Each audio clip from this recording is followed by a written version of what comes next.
Oh, okay.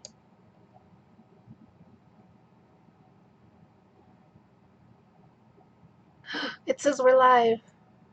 Are we live Okay. now? Yeah. Looks like I finally figured it out. I was supposed to wait. Oh, cool. Awesome. Let me just tweet it again. Oh, okay. Oops.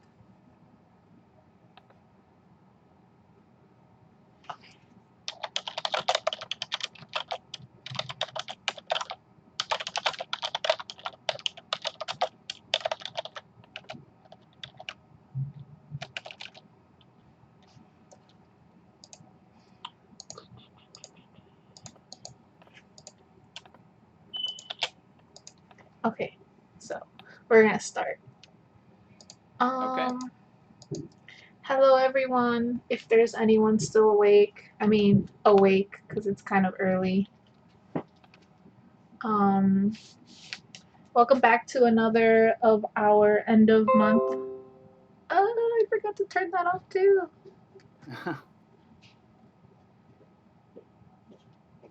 It worked. It worked.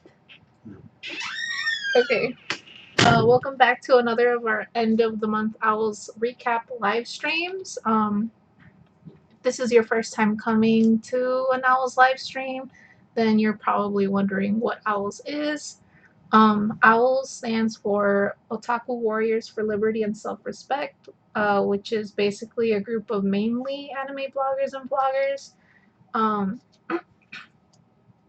that believe that individuals, regardless of race, nationality, gender, orientation, religion, disability, culture, and really the list goes on, deserve respect, kindness, and acceptance. And so every month we do blog tours where we discuss real world topics to promote this belief.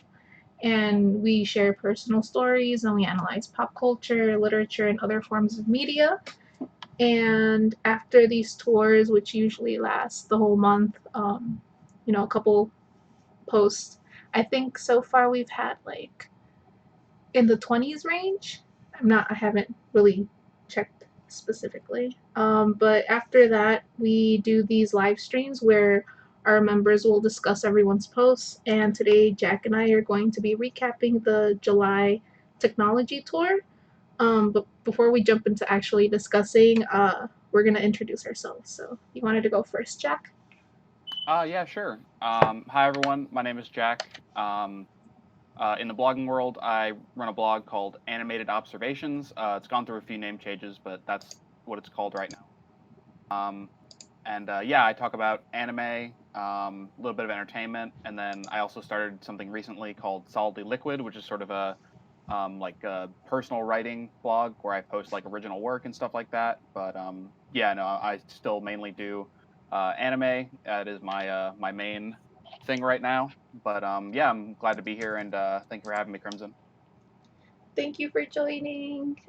Jack, this is your first time doing an Owls live stream, right? So It is my first time doing an Owls live stream, and it's also coming up. I just realized when I was thinking about when we're doing this, it's also going to be next month will be a year of me being an Owls, so that's pretty exciting too. that's cool. I I'm very old. I've been here a while. But that's exciting. This is sort of like your before the year celebration, joining an Owls live stream. The next step. Right, right. Um, so then for July, our theme was actually requested by one of our members. Their name is Aria, and you can find them at the Anamanga Spellbook. Um, Jack, the theme? Yeah, so our theme for this month was technology, or last month rather. It is August 1st. Um, so for this month we did technology, and the specific prompt that we had was discussing how technology impacts our relationships with others and how it improves our lives, such as in communication, education, etc., by exploring the technology used in various anime and pop culture worlds. Hey.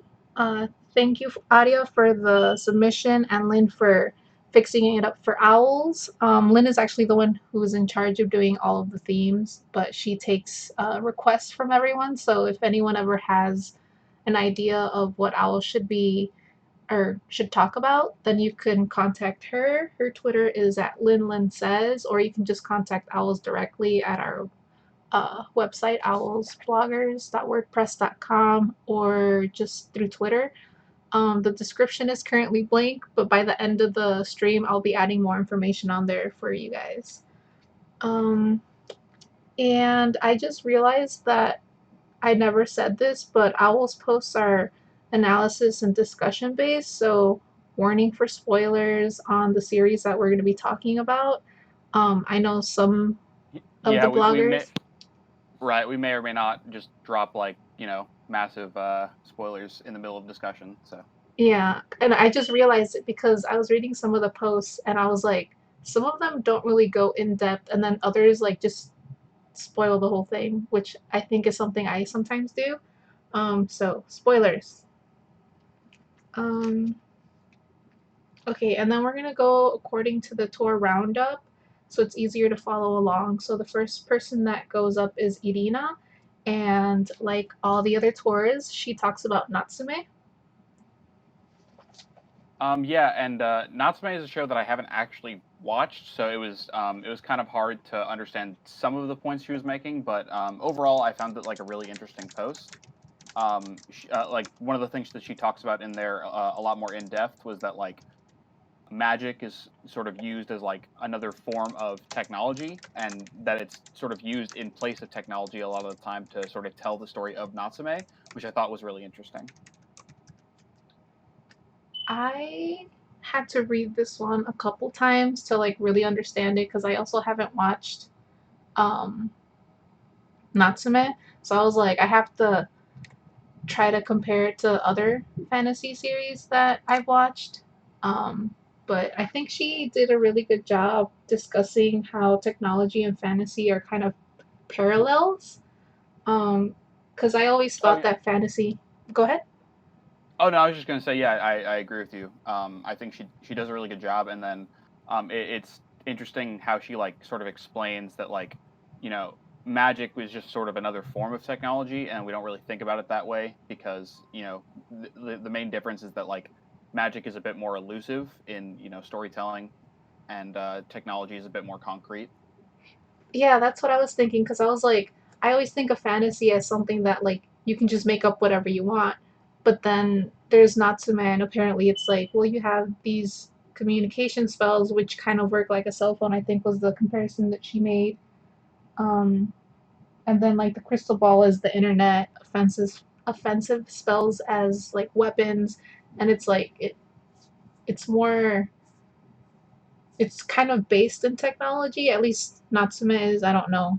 I haven't seen other shows like actually looked at them to compare, but I thought that was a really interesting take, especially for a first post because she was writing it and she was like, I don't really know how I'm gonna go about doing this, and I was like, that was very good. Oh yeah, Um, for sure. and then I also liked how she ended it because even though there's like this parallel between technology and fantasy, it's like it's still different because technology like she mentions if we didn't have electricity she wouldn't know what to do without all her technology, and it's like I feel like I could relate like if I get bored like what do I do, but it's like Natsume is like this whole fantasy world but it's also based in technology, so it's like interesting. Right. Yeah. It's interesting because like she kind of says there at the end the story of Natsume isn't necessarily like opposed to technology in any broad sense. It's more like you know yeah, technology is important, but also like here's nature and like other things that we sort of take for granted, like in our day to day lives. Yes, so Irina gets extra points for starting us off really strong. Yeah, definitely. um So second is Dylan, who talks about Summer Wars on YouTube. So it's a video. Yeah, Summer Wars is also a really interesting one. I actually I only watched it about a year ago now, I think. And I remember the first time I watched it, I really enjoyed it, and I really I liked the message of like, you know, family coming together to sort of like figure out this problem. And I think it's a really good movie to talk about in particular, just because of how like central the idea of Oz, that sort of like pseudo internet, but also like marketplace, is to the whole story of the movie. I watched Summer Wars, but it's been like a really long time since I did. Um, and I had to take notes on what he was saying about Oz and everything because I was like, I don't remember any of this.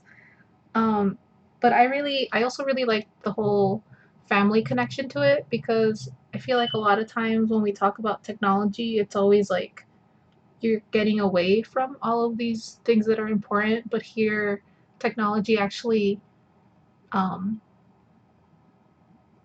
unites everyone for something that they all care about. So I liked that, and Dylan mentions that family is incredibly important, and that this series or this movie kind of showed him that, and I was like, yes, family is very important.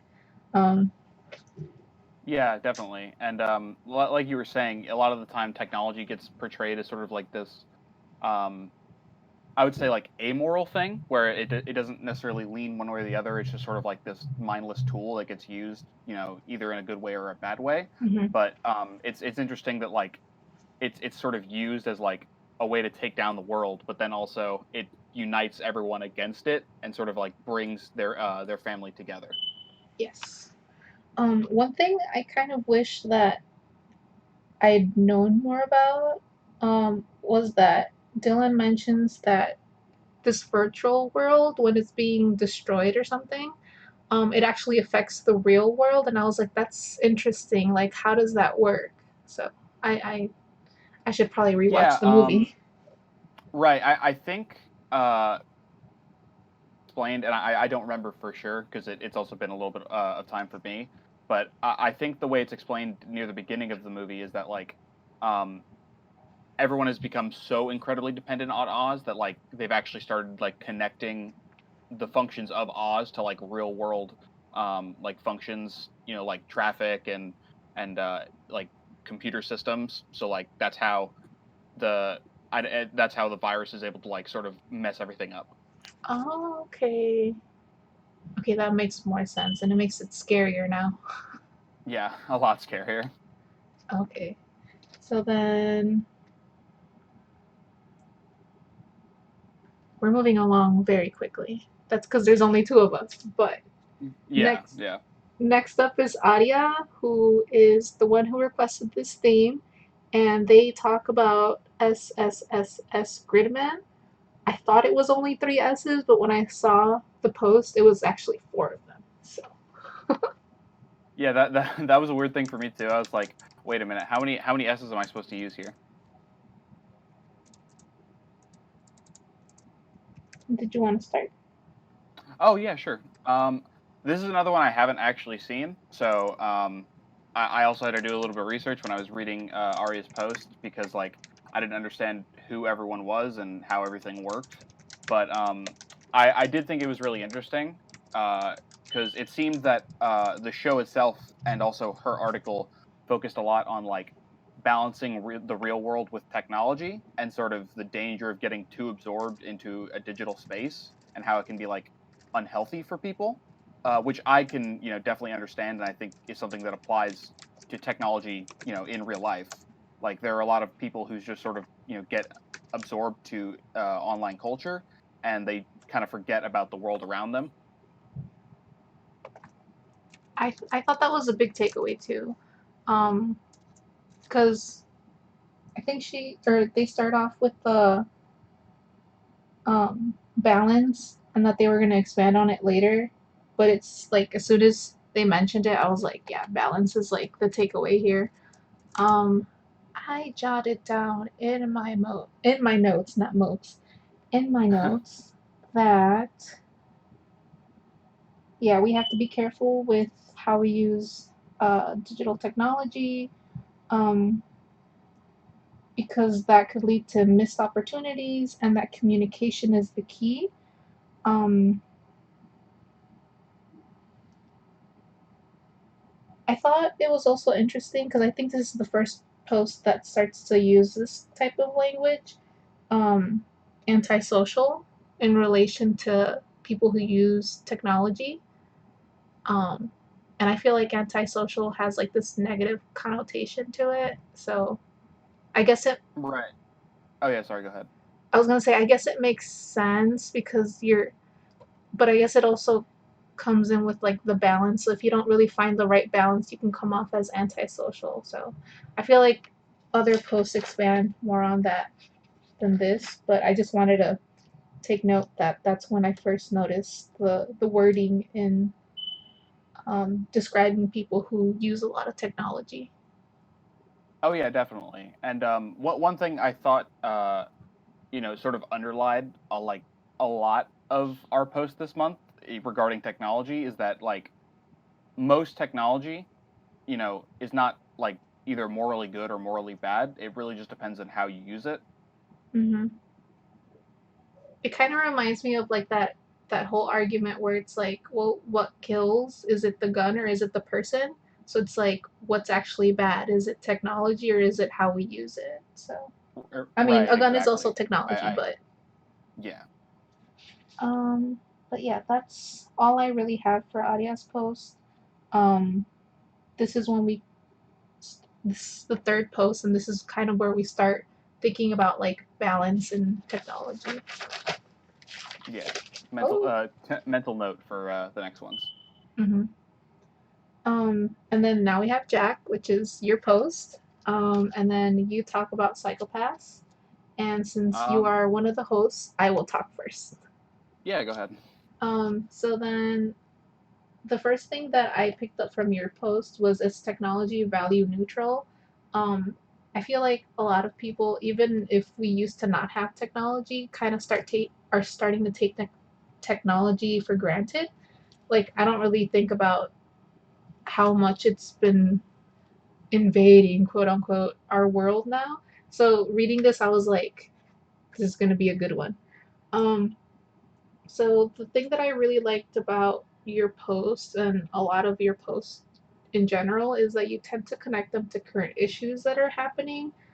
Um, and I felt like this one kind of got dark because I'm always afraid of how much technology is being used by people that are like really tech savvy. Like I'm really bad at technology. We just had like this whole issue where I started the live stream and then it wasn't actually started, so I had to have someone came to help me. Um and so I'm always trying to ignore all of like this higher technology aside from like my laptop and like my cell phone. But it's like your post was like, no, don't ignore it. It's right here. And you actually mentioned like two different cases of how technology is being used. Um, so I really liked that, and it's very scary. Um, did you want to talk more about that specifically? Because all I understood was people are watching you when you don't know, or like they get your information and you don't really realize it. Yeah, so like the first thing that you mentioned there, connecting it back to real world things. I really do like believe in the mission of OWLS, which is part of the reason that I joined, and I I want to I always want to connect these like sort of hot button issues back to real world events because I think when you ground like these sort of important social issues in real world events, it makes it much more likely that people are going to take them seriously and possibly start learning more about them. So that's why I like to do that. But in regards to like what you were talking about, yeah, I think that when it comes to like the government using technology in this way, it's very important to be sort of vigilant in like what we are accepting of and what we're not, because the end result is stuff like this where basically these like almost unaccountable government agencies can sort of like do whatever they want with your data and you don't really have any recourse other than like voting in your next election. So And then I was just so my family is into watching this thing called Caso Cerrado, which is case closed in English. And just the other day, they were talking about like this family who would post pictures of their children all the time, and you know, kids don't really have a say until a certain age, and then after that, you kind of have to contact certain websites directly. But then like you get like this whole roundabout thing. And then I was just thinking about how when you sign up for services, I don't really read the terms of service, which is like something you probably should do. Keep Yeah, yourself informed. yeah, no, and I'm guilty of that myself as well. Um, but yeah, it's only because like the terms of service is usually like 3,000 plus pages. So, Mm. but yeah, did you have any other thoughts or critiques? Um, that was basically it. I feel like another thing that you mentioned is that I guess that wasn't it, right? No, but another thing that you mentioned is that we're not really that far away from this type of world that's being depicted in Psychopaths. And I haven't really watched the whole thing. I think I only watched like 2 episodes or something, and then like a movie, which is not the correct way to watch anime or any series. Um, so it's like if you're not vigilant, that's that might be something that we're moving towards. So Yeah, definitely. um, that's all I have to say for your post. Takuto is next, and he talks about Kino's journey. Yeah, Kino's Journey. I've actually been familiar with it for um probably about 5 years or so. I remember back when I first got into anime, I watched Glass Reflection a lot, and he has a review on the original Kino's Journey from 2003, and I always like found it interesting, both the review and the show. Like whenever I first heard about it. But then, like when the remake got announced like a couple years ago, I was like, "Oh, this seems really interesting," and I decided to watch it. I didn't get all the way through it, but I definitely enjoyed Kino's journey as a show, and I think um, the way Takuto sort of connects his motorcycle Hermes as sort of like his technological tool to sort of explore the world is really interesting as well. Um, so I actually watched like 3 or 4 episodes of Kino's journey back when it was airing, like the new one, because you just mentioned there was another one, and I think Takuto also mentioned that there was a previous one, which I did not watch. And I also didn't finish Kino's journey, but I feel like after reading this post, I kind of want to go back and visit all the other countries that Kino visits. Also, I didn't know that Kino was a girl, and I thought it was a boy. So there's that spoiler. Takuta, I wasn't ready. Um, let me see what I wrote. Okay, so I wrote that this post reminded me of Irina's post because we have that combination of technology and like the outside world, which is I never really thought of Kino's journey as like technology heavy, even though we have like a talking motorcycle. Like I just thought, oh, that's fantasy, and then like all these other worlds that we end up meeting or going through, like the one that moves and everything. So I thought it was an interesting choice for a series. Um, Yeah, definitely, and I think that connection that you made to Uranus Post is kind of important because, like, you know, Kino for most of the series is just sort of this continual outsider. Like basically every episode or every like 2 episodes is sort of her visiting this new place. So she's like almost always this continual outsider. yeah, and it doesn't look like she's dependent on technology, but it's like Hermes is the technology, so it's like she's always using it, but she's also always keeping in like herself open to nature. So that I really like that. Um, Right. Yeah. and so he mentions that the motorcycle Hermes is like the internet, and so it's a vehicle of communication and connection. And I feel like I haven't found that balance just using Audio's words for the internet, because I feel like sometimes I think it's like the best thing ever because I do get to meet all these other people that I wouldn't, like Mel, who's in the chat. Hello. Um, she's like not even in my country, and then we have like other people in OWLS that are like in Australia and like all these different parts of the world, and it's like without the internet we wouldn't have been able to meet. Um, but then it's like that problem of how much of the internet do you consume, and it's like I haven't found it yet. Um, Yeah, no, I agree. And then I think another like sort of important part, or sort of the other half of like the technology aspect to Kino's journey is sort of like the the journey of self discovery. Like mhm. she's going through all these different countries, and she's just sort of like finding out more about herself as she interacts with these different cultures. Like one of the things that the show sort of immediately reminded me of was a book called Zen and the Art of Motorcycle Maintenance, and it's sort of about this guy who has like this split personality, and he's sort of going on this motorcycle journey to sort of find himself and like find these lost memories that he has about a certain time in his life.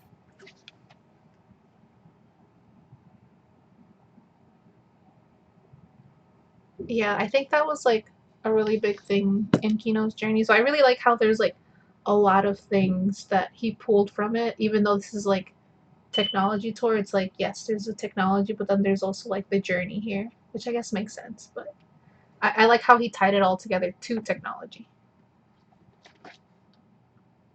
which I need to jot down that book title. I like book recommendations. Oh yeah, it's a really good one. I actually I had to read it for a class in high school, and I thanked my teacher afterward because it was really good. Did you like it while you were reading it, or was it like afterwards? Um, I definitely appreciated it more afterwards. I would say I still liked it while I was reading it, but yeah. Because I always felt in high school, I was like, this book is terrible. I hate it. And then, like, after the classes, after high school, I was like, that was a pretty good book. But, like, I didn't really appreciate it at the time. That's how I feel about a lot of, like, my high school reads. Yeah, no, definitely. Like another one like that for me was a book called How to Read Literature Like a Professor, which is basically just like a textbook in like how to understand symbolism and like different forms of writing. And like at the time, I was just like a bored English student, so I didn't really care. But now that I'm out of high school and like I can like sort of reference that book as a way to like understand different stories in like different ways, I appreciate it a lot more. I feel like that would be, like, a really good, like, guide for, like, these types of posts that we do for owls. Yeah, no, I think it definitely would. So that if you want to check that one out too, that one's another really good one. Um, but returning to the tour, um, Yeah, into the going tour. away from our little journey, um, up next is Lynn, who talks about your name. Yeah, your name is really good. Very, First very. thing I have to say, I've watched it a couple times now. I watched it originally when it came out. I think it was like 2016, 2017. And then I rewatched it again in English when it came into theaters where I live. Um, but I do appreciate the connection to technology in this one as well, and sort of how like the time barrier when the main characters live sort of creates the need to like be creative in how they communicate, like writing notes for each other on their body and like um, in the main character's smartphone. I thought that was a really interesting thing to focus on. It was unexpected. I didn't expect her to go into language. I was thinking that someone might go into something that wasn't like digital technology, but I wasn't expecting language. So when I saw the post for your name, I was like, how is she going to use technology? Um, I thought maybe she would use like the whole time thing and how like they couldn't communicate with the cell phones because of how they were separated. Um, Right. but I actually like this take better because it's something that, Yeah, I agree. And this is one of those things where like the written language is probably the thing that we most take for granted, yes, when it comes to technology, because like, without it, we wouldn't be able to do any of this. Like this live stream wouldn't exist. Probably most things that we have like in society today would not be able to be, you know, done or done as well. We wouldn't have yeah, like written language to communicate with. yeah. And while I was rereading her post, I was like, even though she only talks about like written language, it's like it's connected to language in general because, you know, I was thinking like if you're a baby, you can't really communicate with other people, and if you kind of just keep growing up without language, it's like you you can't do anything. But it's like you said, we take it for Yeah, granted, but it's like this really huge thing, and it's like without language, without written language, we wouldn't be able to create the technology that surrounds us right now, and it's I really like this post. right. Our communication would be very limited. I'm looking for a better word, but like I guess simplistic would be Hmm. a good one too. Like it just wouldn't be um as efficient. Hmm. And then she also talks about this comparison Oh, or I'm like sorry. Go this ahead. parallel between um I forgot the main characters' names, but between the two main characters because the guy is from like modern Tokyo and then we have the girl and she's from like the countryside and she's still doing like traditional like dancing and like the shrine stuff. So I thought that was also interesting.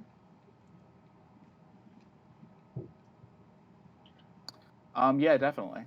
And then let's see. Did I have anything else to talk about? Um,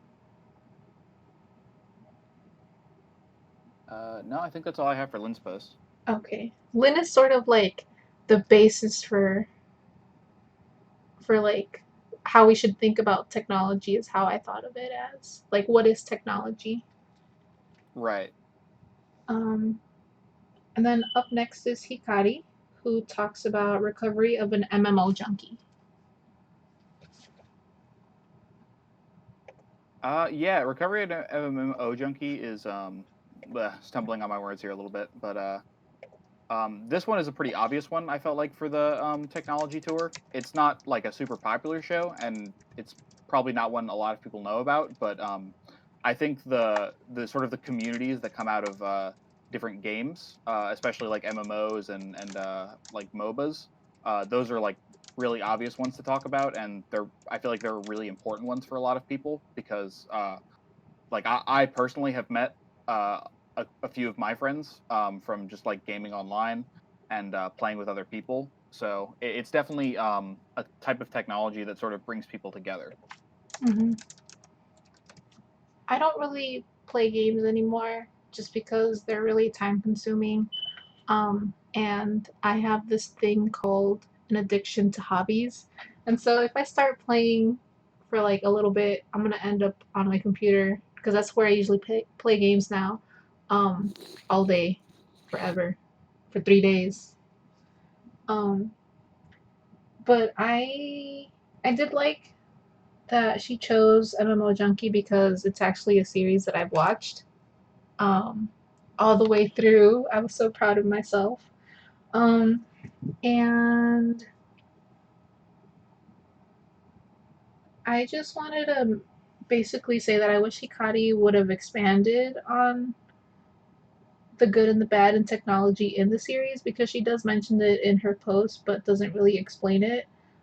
But she does mention that she likes technology, like that's how she meets other people, and you know technology is really good for communicating with others is pretty much like the big thing that I got from her post. But then it's like, well, what's the bad?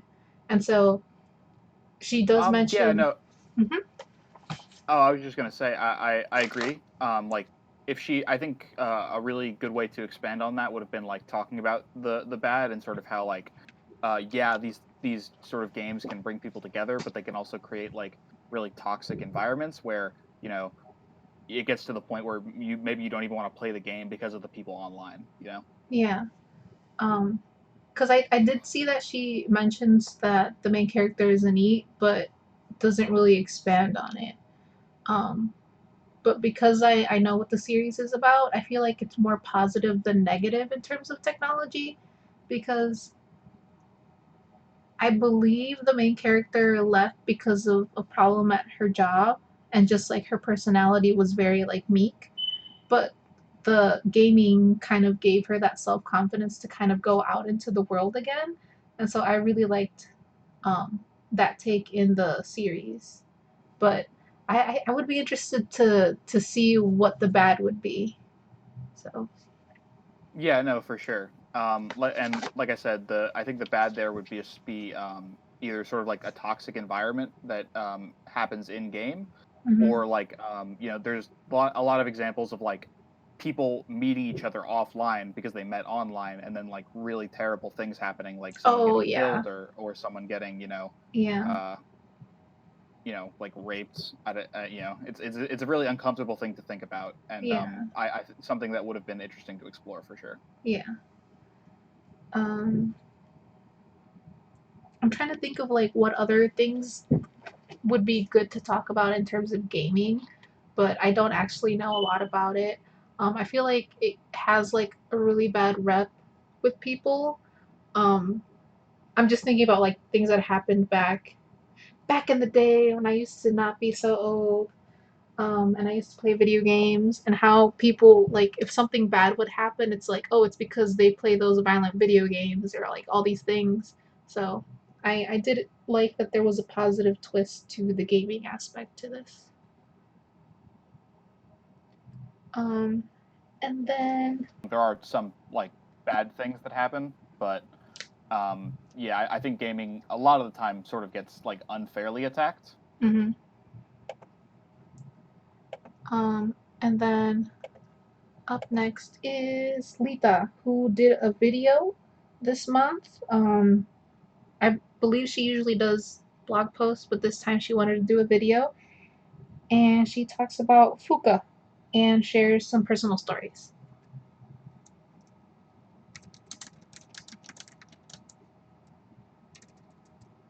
Did you want to start? Oh yeah, I'm sorry. The call kind of like you know freaked out on me. We're on I'm sorry, we're on Lita's now, right? Yes.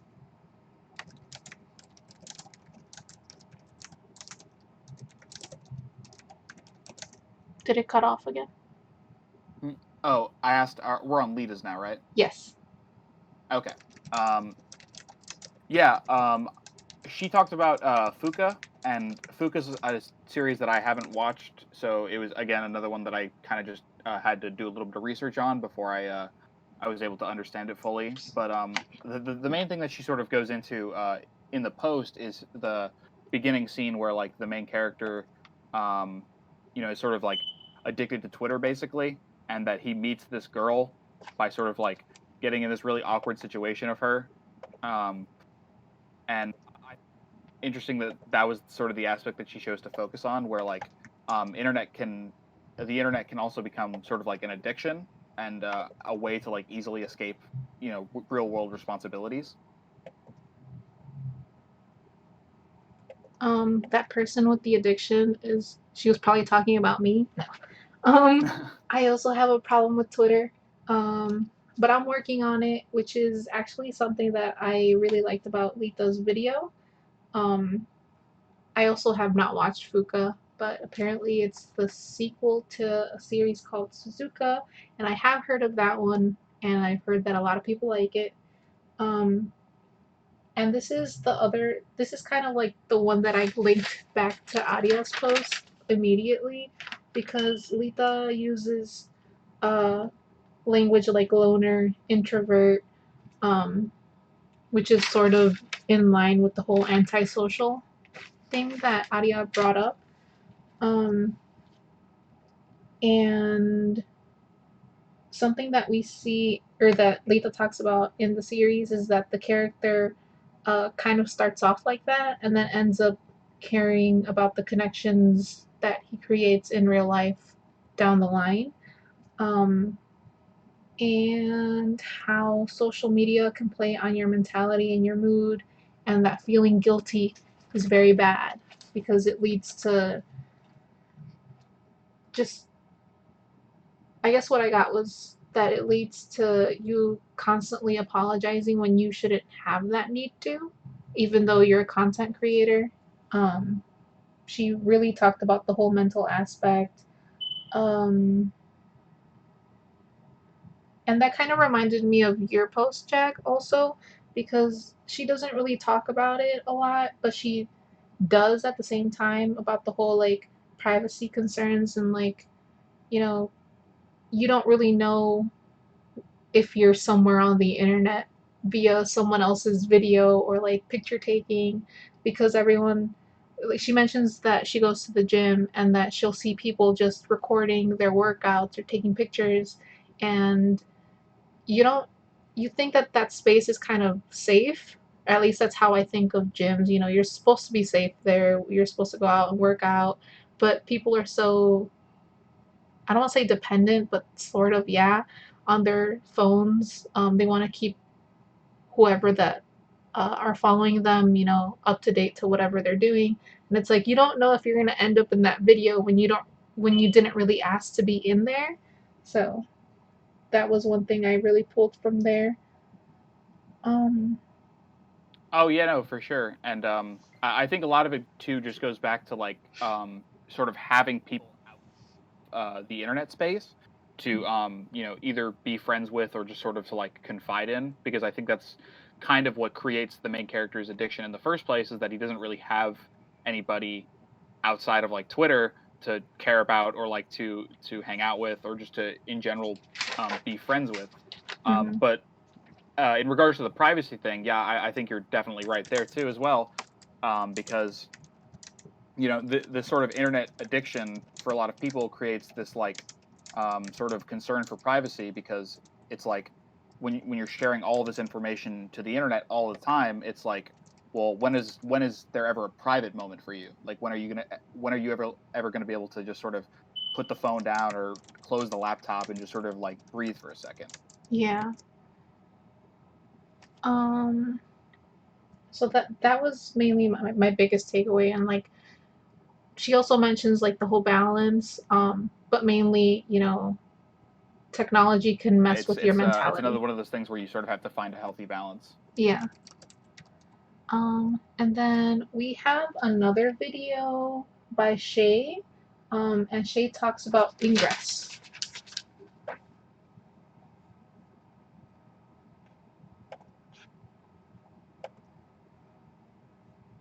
Check.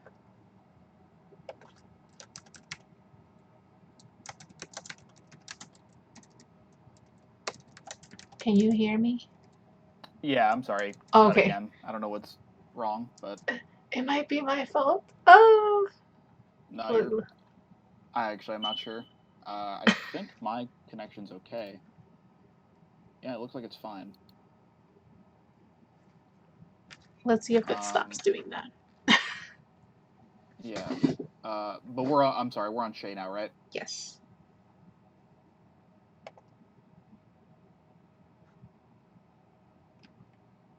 Yes.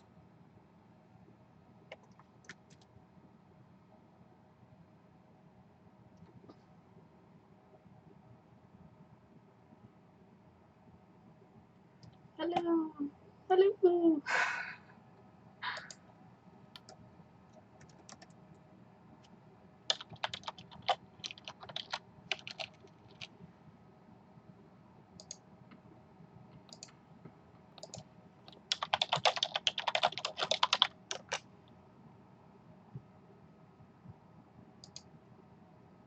Okay.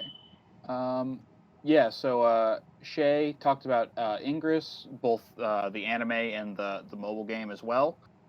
And she sort of talked about the aspects of the augmented reality technology that have sort of like become a lot more popular due to games like Pokemon.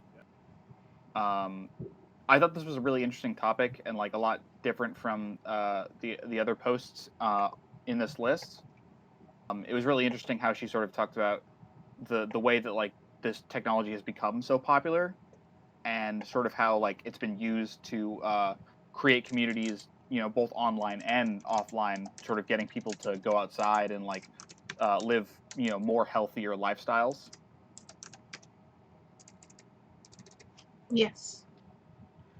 Um, yes, Mel. Technology is failing me. Um, I Uh-oh. was not expecting, I guess, this take on technology. So I really did enjoy her video um, because when I think of technology, I always think of like being inside somewhere, you're kind of confined.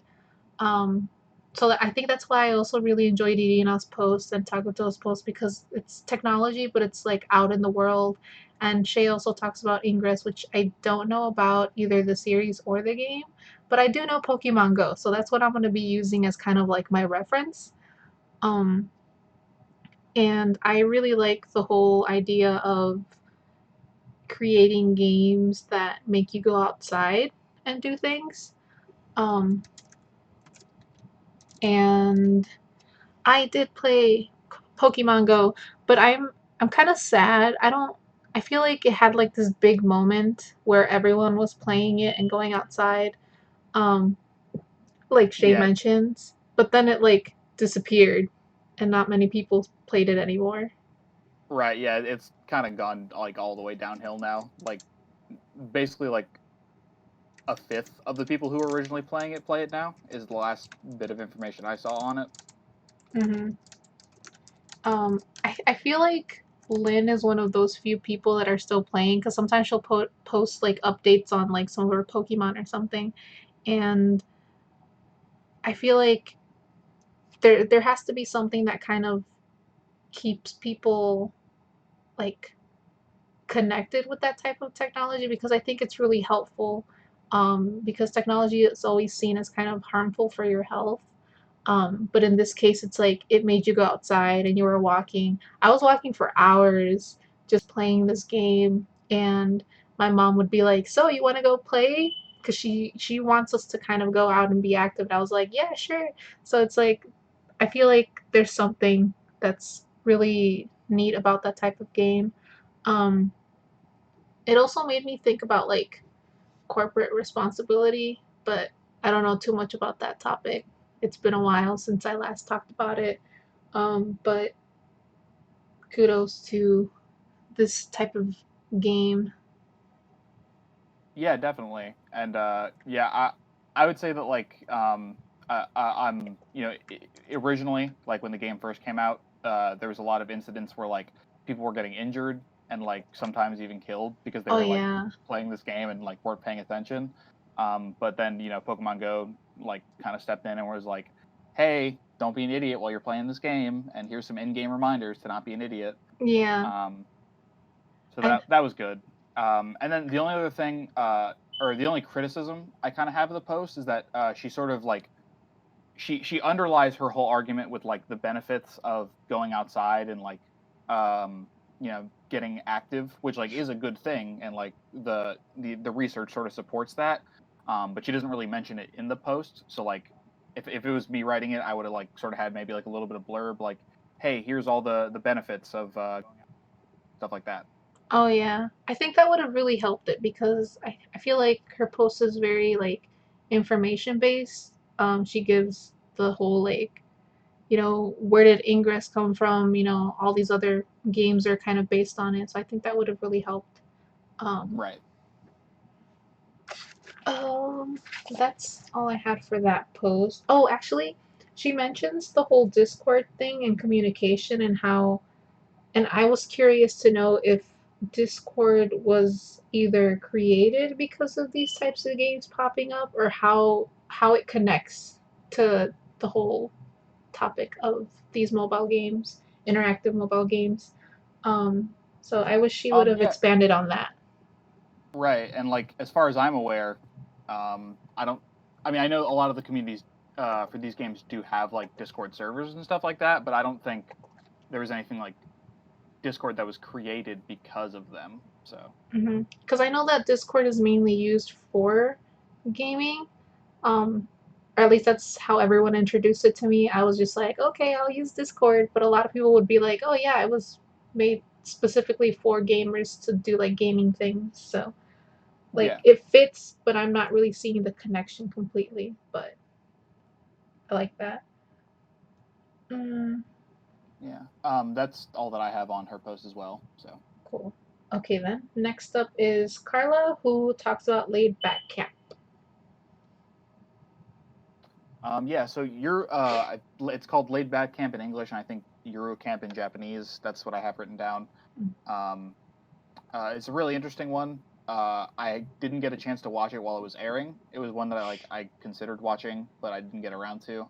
Um, and I think the discussion around technology in Carla's post is really interesting here too, because it's sort of another one like Irina's, the escape from technology, but also one in which like technology is sort of central to like the shared experience of camping, and how like the main characters sort of use like their smartphones and like the ability just to send stuff instantly to people to sort of share their camping experiences as well.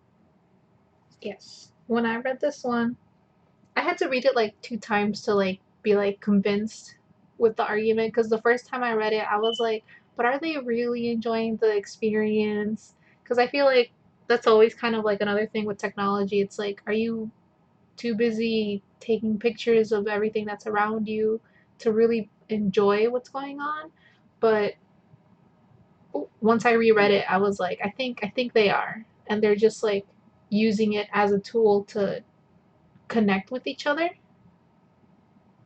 Um, because I think that there's a part where one of the girls or two of the girls plan a trip together to go camping, and then one of them gets sick, and so they kind of use their cell phones to kind of go camping together anyway. So I really thought that was cool.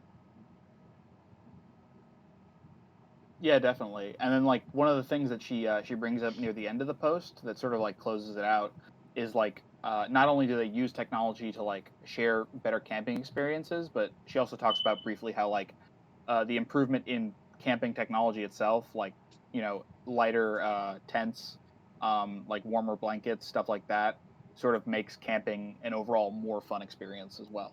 hmm I also noted that one. I liked how it ended because of the whole camping gear thing, because it kind of gives it kind of makes the technology minor but also major. I don't know if I'm explaining myself correctly, but like it makes it seem like that's where their interests really lie, in the camping, and they just happen to use their cell phones to kind of enhance some of the experiences. Um, I also mentioned that the whole using captions reminded me of Snapchat, and so I don't know if, because they're using, I'm imagining like Japanese applications, so I don't know what how that works, but on this side with the whole captioning stuff, it did remind me of Snapchat. So I know a lot of people like Snapchat, and other applications liked it enough to start copying their stories. So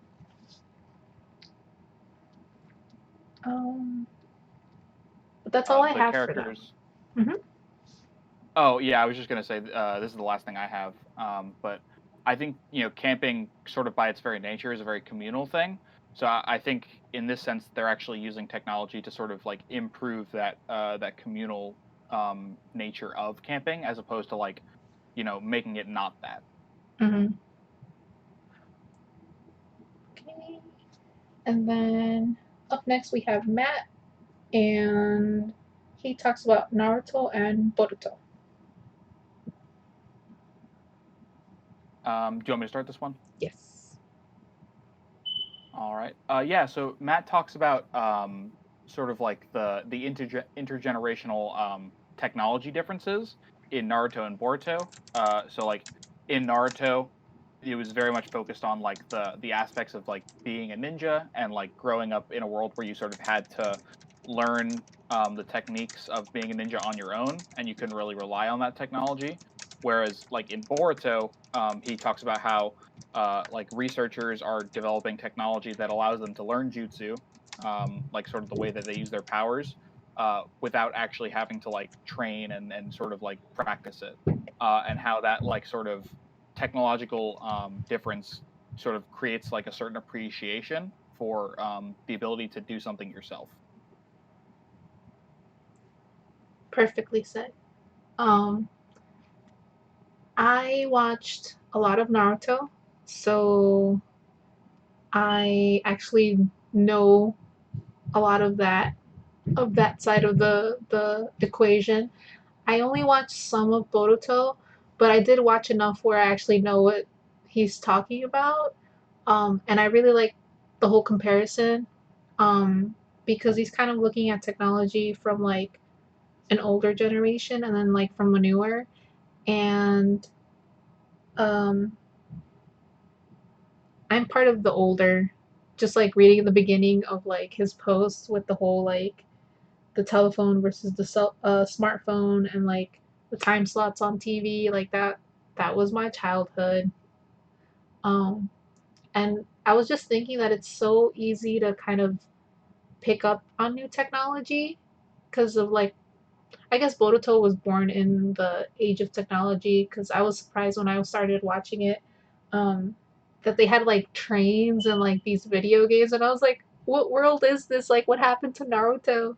Um, Yeah, I know that was something that I noticed immediately too. It was like very different from the original.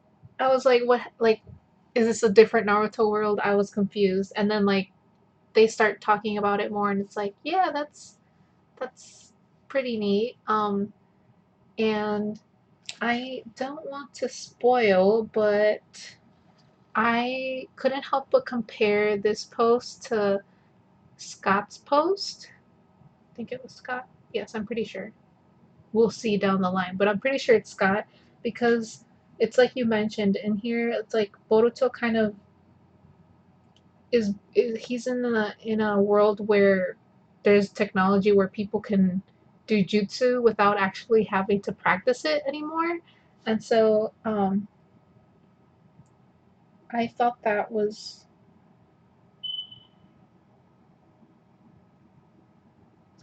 getting my thoughts in order.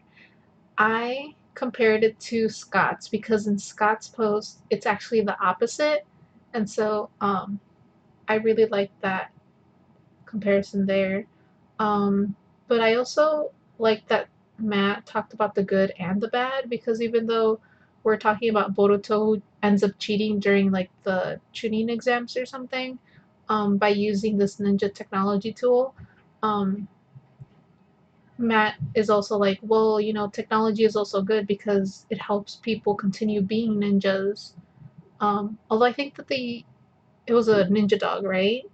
That he mentions with the prosthetic leg. Yeah, yeah. So, you know, we have the good and the bad, which is also finding that balance that Arya mentioned. Um, Right. but I feel like he also kind of makes this distinction between the type of technology that's being used because you have like that ninja tool with the jutsus. It's like you don't really need that. You kind of just use it as like an advantage type of thing. Or at least that's the impression that I got.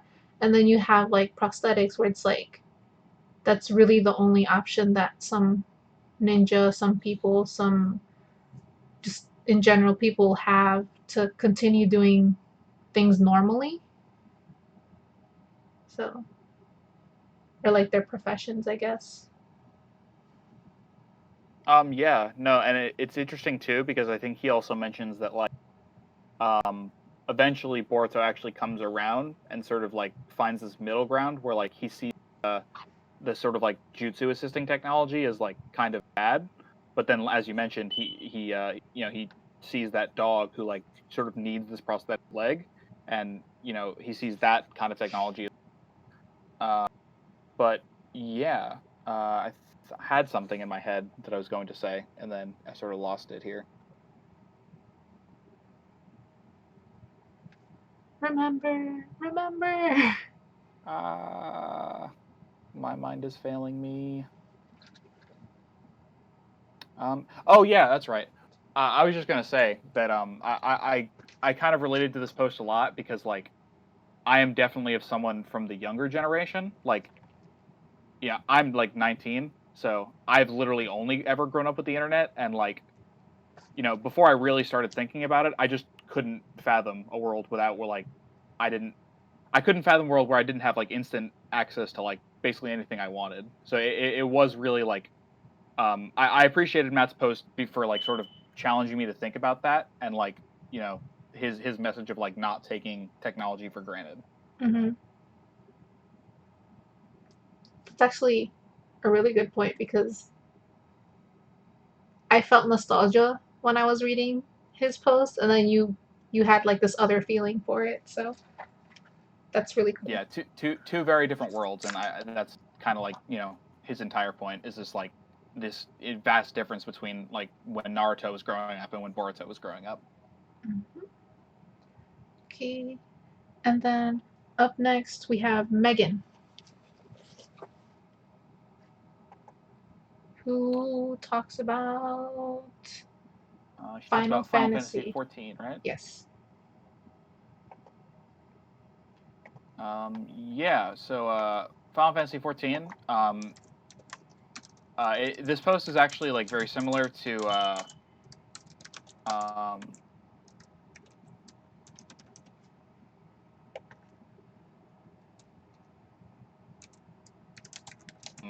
Hikari talked about recovery at an MMO junkie, and like Final Fantasy uh, is an MMO, so a lot of same messages are sort of like consistent throughout their posts.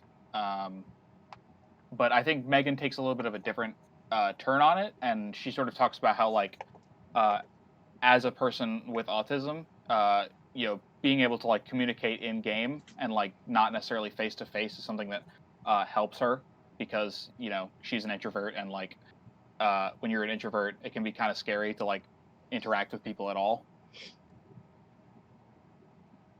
Yes. Um, so I just want to mention that Megan starts the post by saying, "Oh, it's another autism post," and I like that because I feel like there are things that people don't really talk about, and the more you talk about it, the more it becomes normalized. And so, you know, I don't really know too many people with autism, and so I find all of these posts to be really informative. So keep writing them. Keep writing them. But I also took away that message that the use of technology actually helps ease um, communication. I also really prefer the use of technology. Like whenever I'm in person, I'm just like, I have forgotten how to speak. I don't know what I'm doing. But when you use technology, it's like you have a moment to kind of breathe and like, get your thoughts in order. And that's what um, this post made me think about. Um, and I did not know that it was an MMO. Well, Megan Yeah, no, mentions it, but I don't know too much about, all that stuff. yeah, no, I think I don't remember when the game was released, but then when it was, I was like really excited because like from the few Final Fantasy games that I have played, I really enjoyed. So I was like, oh hey, I can't wait to play this one. And then I found out it was an MMO, and I have to like actually pay like monthly for it, and I was like, I don't know if I want to do that. Ah, Um, but yeah, the other thing I was going to mention too that I think we haven't really talked about yet was sort of like how technology and like specifically the internet has also been great in assisting people finding sort of their creative outlets and like giving them an ability to express themselves in ways that they might not have been able to do before. mm-hmm. Yes. Um, and I think that there's a little bit of mention of that down the line of the post. At least that's kind of the impression that I got. Because you're kind of like in this community that's welcoming, and I feel like that also opens up um, the doors, so to say, for you to kind of be yourself more. Um, so there's that. And also, Megan, if that is your character, I also agree that it's very cute. Um, there's like this gif of like this girl with this huge thing on her back. Um, so there's Oh yeah, that. I didn't even notice that. And then um, Megan also mentions the whole meeting together with friends who play the same game. So there's also um, that side of communication. So it's not just being able to speak um, through technology, like it's easier. It's also just communicating in general and creating friends. So those were some of my takeaways for that post. Yeah, no, I agree. That I think that like meeting offline thing is also really important too. I feel like I haven't met anyone offline in like forever. I used to do this thing where I'd be like, "Hey, let's meet up," but I haven't really gone out. So, it makes me happy when other people like, especially in owls, because you guys are the people that I know the most. Like, meet each other offline, and it's really cool to see that. And that's where kind of Megan Yeah, closes the no, post. right, yeah. I've seen that too, and it actually makes me kind of jealous because like I've been kind of busy, so I haven't been able to go to like a lot of anime conventions or anything like that, and only a little bit jelly, Yeah, only a little bit. That's like a lot big, but only a little. but only a little. Oh, okay. So then up next we have Audi, who talks about um, technology and medicine and the series Real.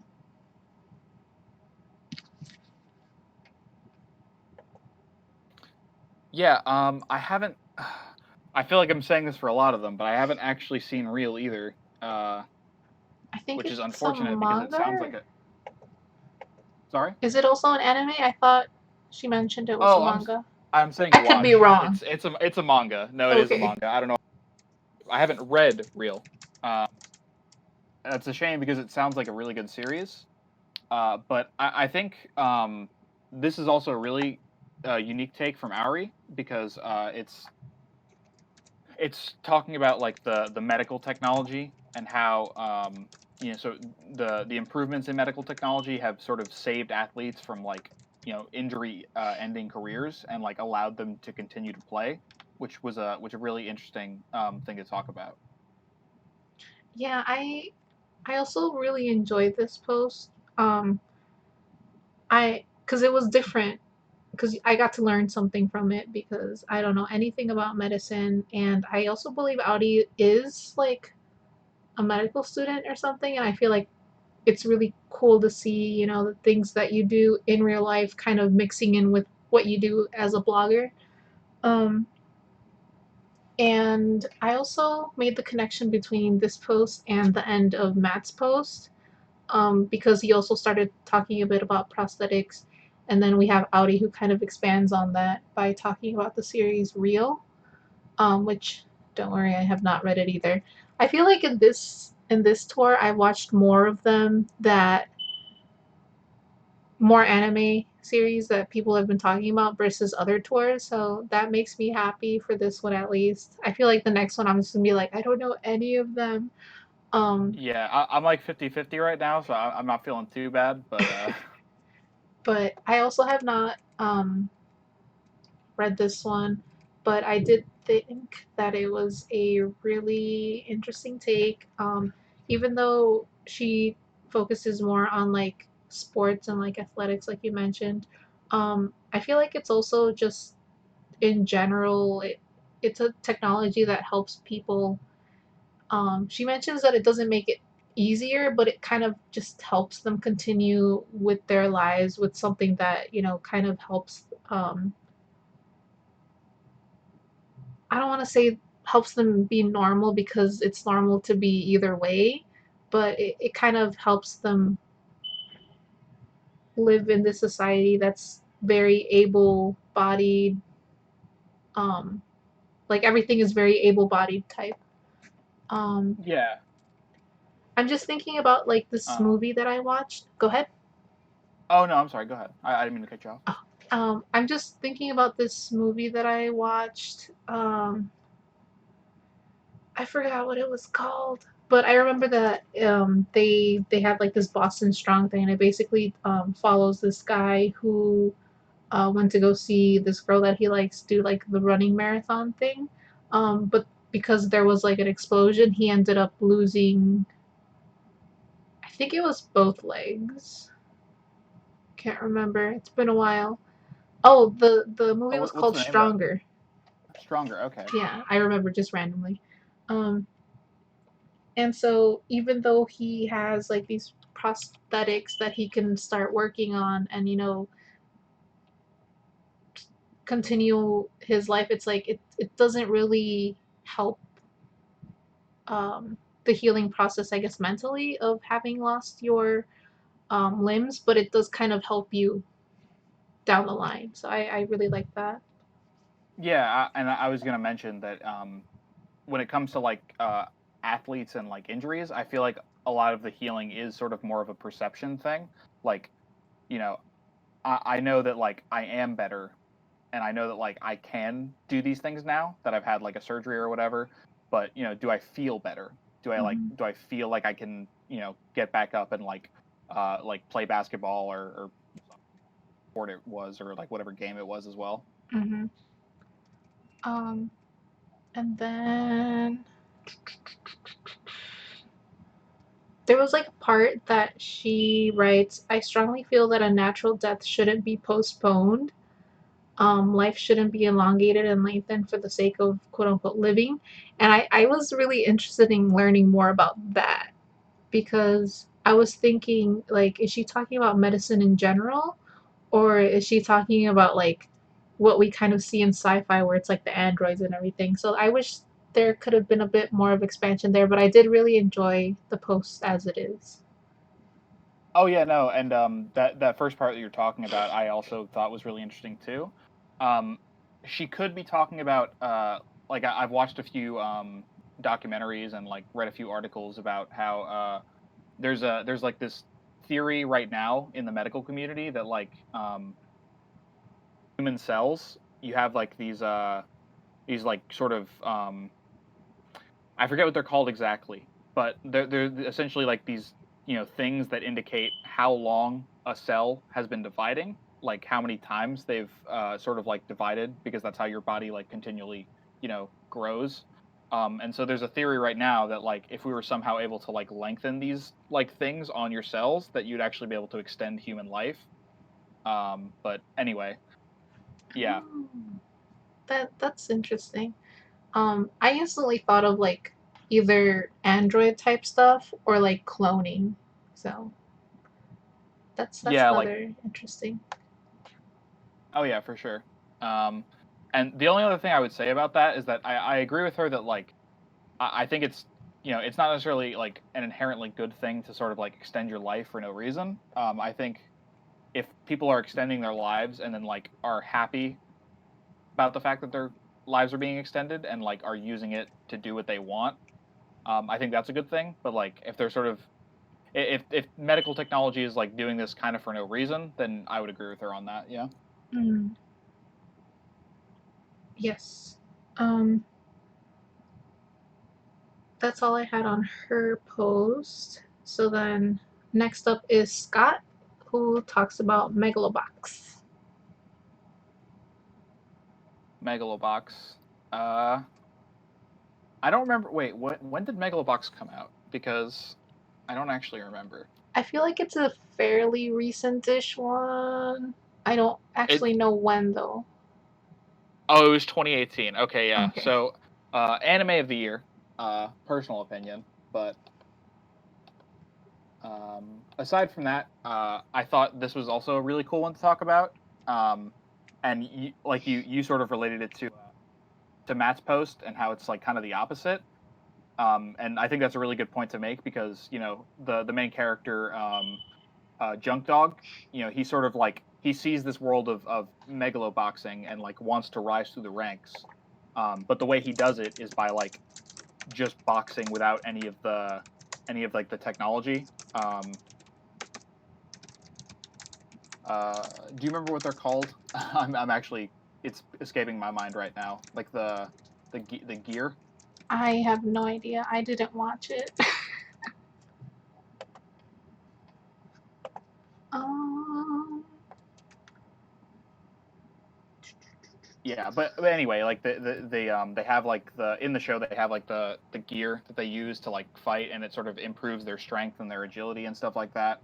But I thought that was sort of like a really interesting point in the show that you know the main character purposefully fights without that as a way to distinguish himself from like the other fighters. yes. So I think that I only watched like one episode of this. And I'm like going through Scott's post right now, and it looks like he just calls it robotic arms. So I don't know if like that's it, or if there's like another name for it, or if that was just like him speaking for the masses to be able to understand. Yeah, Um, so I thought that this post was interesting because of what you mentioned, that the main character kind of distinguishes himself by not using this technology to go boxing, where it's kind of like the norm, and yet he still kind of makes a name for himself. um, and the reason I connect, or I guess I already mentioned it, but the reason that I connected it to Matt's post is because Scott talks about how the I don't want to call him a villain because he doesn't sound like he's a villain, but the other character that ends up boxing with the main character, what's his name? The silver haired dude, Yuri is the other Yuri. main fighter. Okay, so Yuri, he's just so connected to this technology, but he doesn't really find like enjoyment in boxing anymore. And so what he ends up doing is taking off the arms or something, or like the technology, and but because he's been so integrated with it, it also hurts him.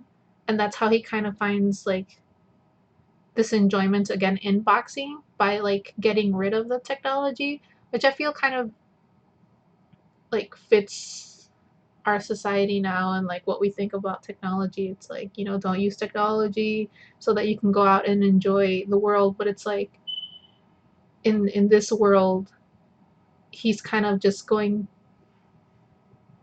like, I want to say back in time, but not really back in time, but like just taking off what everyone considers the norm and finding enjoyment and kind of doing things with his own strengths and without the enhancements that he gets through this machine. Yeah, right. And it's not just about like the fact that he's not using the machine. I think a large part of like what makes the show like really interesting and what makes Junk Dog sort of like someone who's worth rooting for is that like he genuinely enjoys boxing, and like we kind of forget a lot of the time, like when we get caught up in like sort of the fame and the fortune of like any given sport or like game, is like people are doing it because they want to have fun, and technology sort of also like assists in causing people to lose that aspect of it. Mm-hmm. So that's basically what I had for his post. Did you have anything else? The only other thing I was going to mention was I think his post, kind of explicitly but also kind of implicitly, brings up another big issue, which is like, to what extent is technology sort of like, is it ethical to use it in like certain sports? Like Mm, a lot of the big sports scandals that have happened recently are like people taking steroids to sort of oh, improve mm-hmm. their ability to perform, and that's obviously ethically questionable because you're sort of using this outside drug to like artificially enhance your ability to do something. That's true. I kind of I guess it's because I haven't really watched the series, but I imagine that in this world, it was the norm, and that's why I said that he was kind of going back. But also, if you apply it to now, that is a big message that he kind of touches upon. So that one's a good one. Um, which one is next? I think Oh, we have next Mel is next, right? yes, we have Mel next, and she also talks about psychopaths. I feel like I Yeah. keep By the saying way, sorry, psychopath. Mel. Didn't mean to step on your toes. Oh yeah, so normally we don't have the two people doing the same series, but we made an exception this month because I I didn't see the error. So there's that. But I did like that we have different we expanded on the topic. So you want to go first?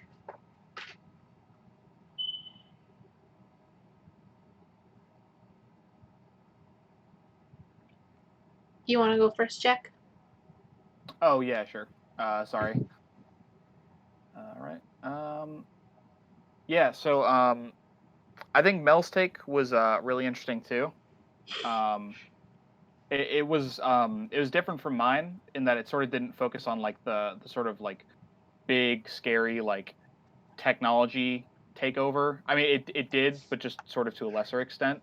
Um, and it kind of talked her post kind of talked more about how like people have become too reliant on technology and like what a society does when that technology sort of gets taken away, which I thought was also a really interesting angle to approach it with. Um, I liked both posts kind of like together because Mel kind of dives in more into the whole world of it, so it kind of gave me more background to it. And I also thought that it reminded me of whose post was it? Um, I don't remember whose post, but the whole just being in the society where you're kind of just born into it and you don't really question anything, and that's how I felt like the main character was at first until she actually started being part of the, I call it like the police force of that world. And so I think there was a part where Mel mentions like the way that food is used, and I was just like, so it's not really food, it's just like fake food. And it was kind of scary to see how people just accepted it as it was. Um, I also Oh remember yeah. what happened. Oh, nothing happened. I'm sorry. Go ahead. Okay, and then like the image, I remember seeing her trying out the different outfits, and it's like you don't really even go to the store anymore to kind of enjoy the whole like, let me try this on. It's like you just kind of see it by using that thing that she has in her hand. So I thought there was that. Um,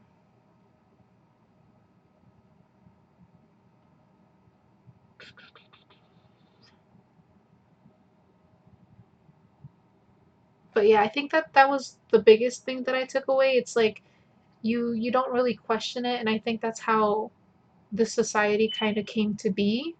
Um, and it wasn't until she started to learn more about what was behind this whole um, force that she started to question it and like fight against it. There's also like this kind of random little thing that she has at the end that says, "Why don't you buy paper books? Ebooks lack character," which is something that one of the characters in the series says. And it kind of connects it to kind of our world because we don't have this psychopath type of reality. At least I don't see it that way. But um, I really like physical books and everything.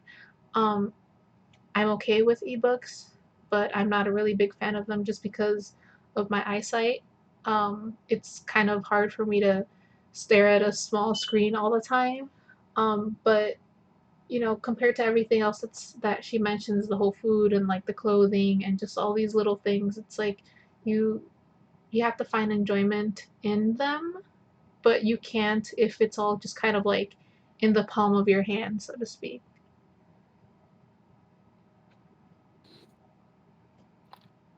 Yeah, no, for sure. And then yeah, actually, I was gonna mention that a lot of the details like about psychopaths that like she talked about, I had actually completely forgotten about until I read her post. So I appreciated it for that reason, because she gave me a little bit more perspective on my own post and like the series as a whole. But the other thing I was gonna mention that I kind of just thought of was that the main character actually reminded me a lot of like uh, sort of like a real world figure, Edward Snowden, who sort of like was the person who leaked all of that information about like privacy rights, back when they originally happened. And I see her like as very similar to him in that they sort of like are like in the same position where like they know a lot about like how messed up the system is, but they have like very little they can actually do about it. Mm-hmm.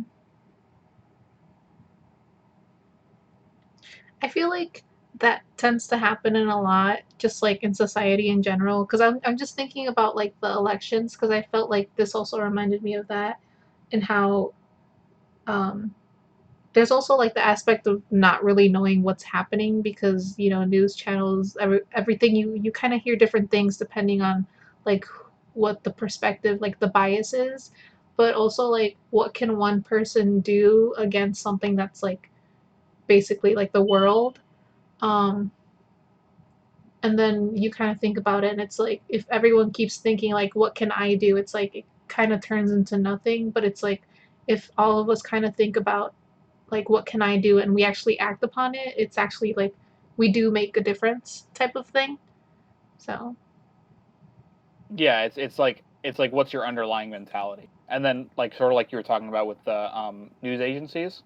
I think a lot of them, are of course giving like truthful information. I don't think most of them are lying, mhm. but I think it's also about like what are they covering, like what are they talking about consistently. Like the United States, for example, we're still involved militarily in a lot of different places, but it doesn't get talked about a lot, so like most people aren't aware of it.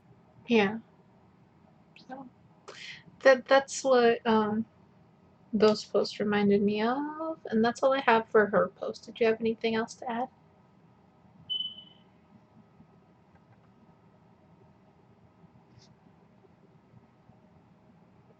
Anything else to add for that No, one? I think that's all I have.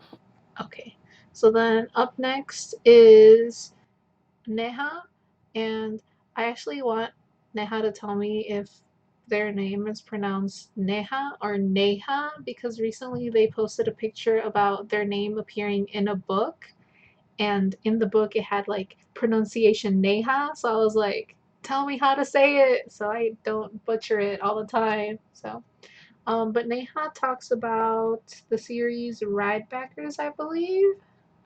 Yeah, ride back. Yeah. So, you wanted to start? Yeah. Unfortunately, another one I don't know too much about. But the way she described it definitely made me want to watch it. Um, and the whole series is about this. I believe she's a ballerina dancer who like has an injury, and then she sort of discovers ride back racing, and she gets into this whole new world.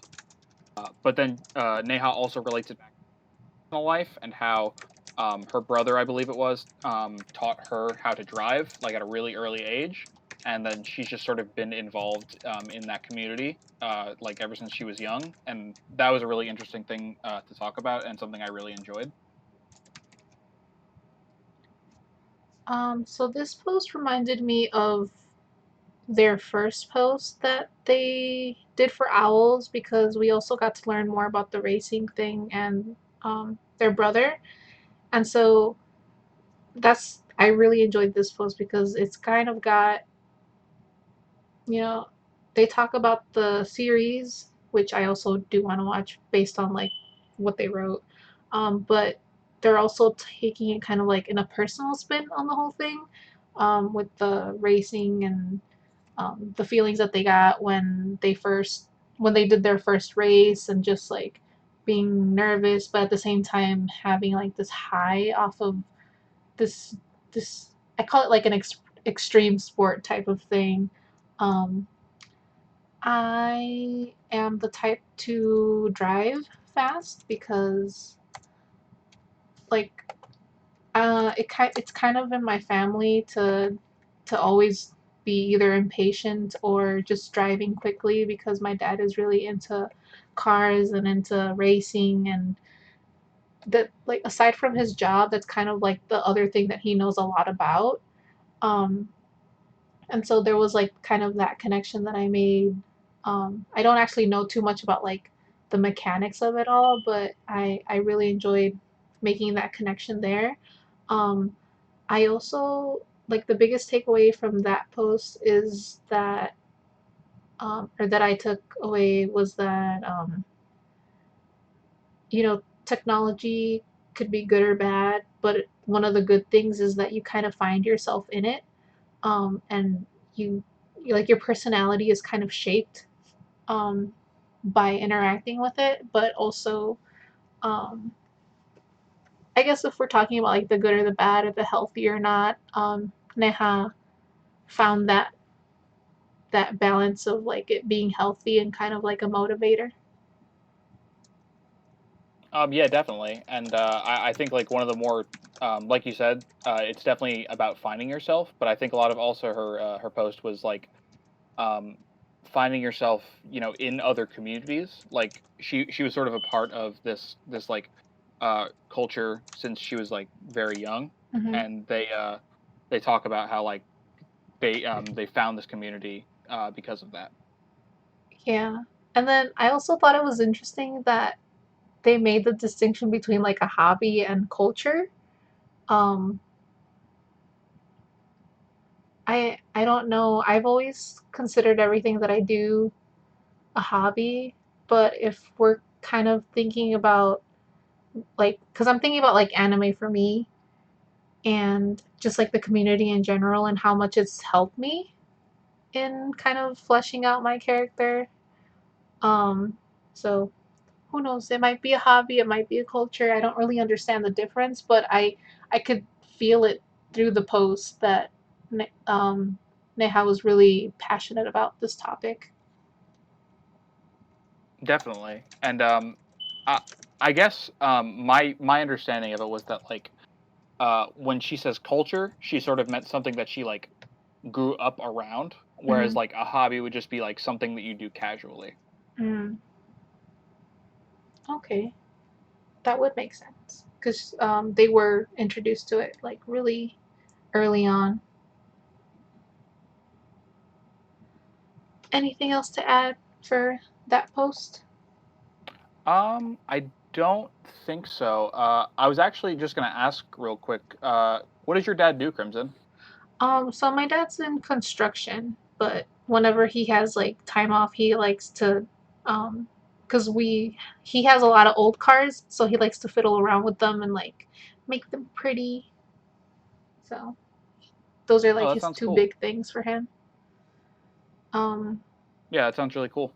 yeah, and I just remembered something that I wanted to ask. For this post, or maybe it's just because I don't know too much about it, but connecting the whole technology to like technology stuff, Neha does mention that racing is sort of like used for developing something. Where was it?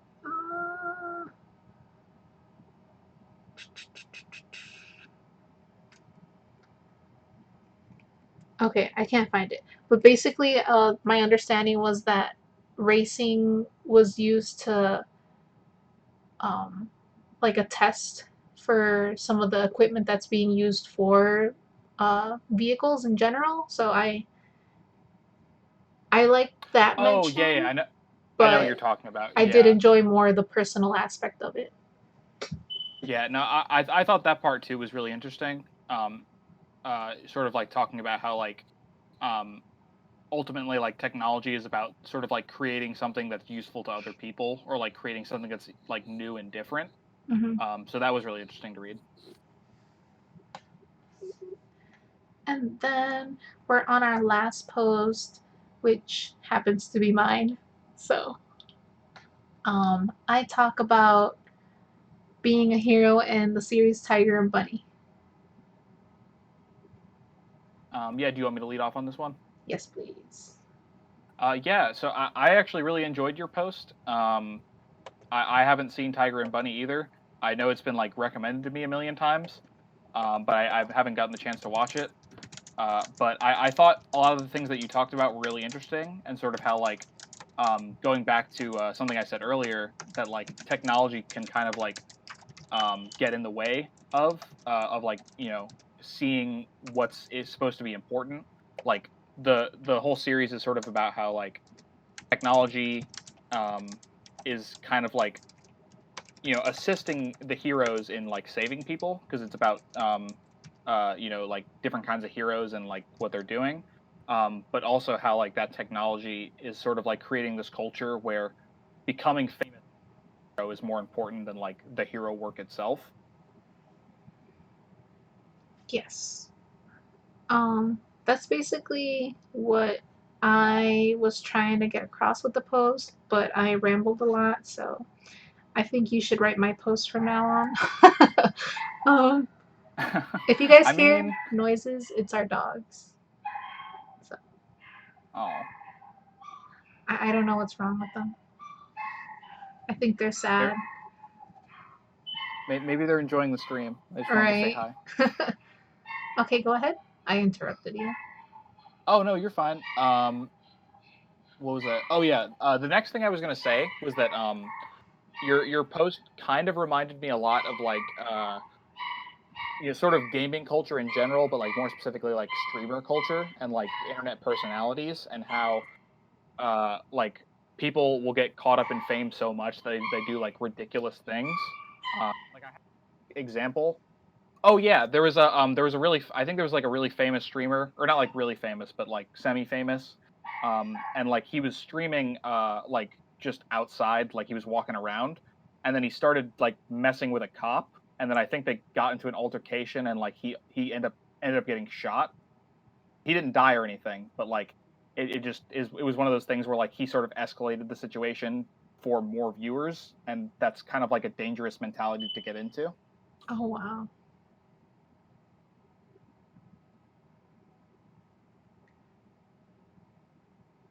That's the Um, first time I've heard of that. Yeah, it wasn't like a big story or anything, but Mhm. I heard about it a while ago and I thought it was kind of crazy. I think that kind of reminds me of Lita's video where it's like, how far do you go, for if you're a content creator? Because I think that she mostly focused on being like a, a blogger and a vlogger. So, wow. Don't do dumb Yeah, things, people. people are not always the best. um, was there anything else from my post that you wanted to say? I think there was one more thing. Oh yeah, the only other thing I had in my notes was like, you know, if this thankfully this isn't how this world works. It's Tiger and Bunny is sort of like this analysis of this kind of like fame and fortune type of mentality. But I was just gonna say like if we did have a society that worked like this, uh, you know, everything would be pretty bad. Mm. I tried not to I tried to focus like on one thing, but when I tried to do that, I felt like everything else kind of connected with it. Um, so I I hope I made sense. Um, Yeah, no, I think you actually had everything structured pretty well. I enjoyed your post a lot. cool. So that actually is the end of our July technology tour. Um, Thank you, Jack, for joining the live stream this month. Was there anything like all encompassing, general, anything that you wanted to say? Um, I think the only thing I would say in that regard is that obviously I enjoyed everyone's post. I thought they were all really interesting, and I think a lot of our members took some really interesting and different approaches to the topic that I genuinely didn't expect. But yeah, I think one of the bigger things in that sort of spanned pretty much everyone's post is that technology can be used for good or bad, and that an assigned value system to it. It's just sort of how we use it and the way we use it as well. Mhm. I also really enjoyed everyone's posts. I have to say that there were some that I did enjoy more than others just because they kind of go into more like technical things, but I feel like everyone kind of had the same message of, you have to find a right place to be at when interacting with technology. You can use it for bad, you could use it for good. It could be healthy for your physical health, it could be bad for your mental health. Like there's always kind of a balance that you have to find when you use technology. Um, and technology is more than just your cell phone, it could be so many things that we don't really think about. Yeah, even language. Yes. Um, and with that, we're going to introduce our um, August theme. I was like, what am I saying? We're going to introduce our August theme, which should be on the screen now. For August, we are going to look at the term believe, and specifically, Lynn thought it would be a good idea that we talk about Kyoto animation um, and what happened recently with the whole fire. And this is the prompt. Kyoto Animation, we all have that one anime we enjoyed from Kyoto Animation. Whether it is pain or joy, Kyoto Animation has brought to life stories that can touch our emotions.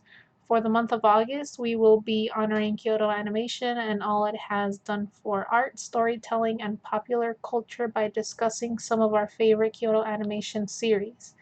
We will discuss what we love about these series and what they taught us. The fire that happened at the studio is indeed a tragedy. We pray for the lives that were lost in this tragedy and the families that are suffering at this time. Fires may be dangerous, but there are flames that burn within us that spark passion, hope, and belief in ourselves. So, um, I have to admit that I have not watched too many Kyoto animation series, but I'm taking advantage of this tour and the fact that we got it a little earlier to watch some of the content. So I'm actually pretty excited to share what I watched because I hadn't realized that this um, that Kyoto animation had so many like really good uh, what are they called, messages in their series. Definitely. Yeah. We do have a bit of a shorter schedule for August just because it's a very busy month. But we are going to start on Sunday, the 4th. So that's why we did our live stream this quickly because we're, starting off the month pretty quickly. And we have posts all up until the 28th. So expect many great things from our members. Anything you wanted to add, Jack? Yeah. My post, I believe, is going to be the 20th or the 22nd. And spoiler alert, I'll be doing mine on Hyoka because I know that show has, affected me a lot. It was one of my favorite animation series, probably my favorite, period. Um, and yeah, obviously the tragedy that happened at Kyoto Animation is awful. I know there was a GoFundMe. I just checked. The GoFundMe is not accepting donations anymore. But I believe that they opened their bank account for donations as well. So if you feel strongly about it and you want to donate, that's something you can look into. But otherwise, that's all for me. Thank you guys once again for tuning into the live stream. It was a great time. Thank you, Crimson. And then that concludes our live stream this time. Thank you everyone for stopping by. Thank you, Jack, for being part of it. And I'm gonna press the button. Oh boy.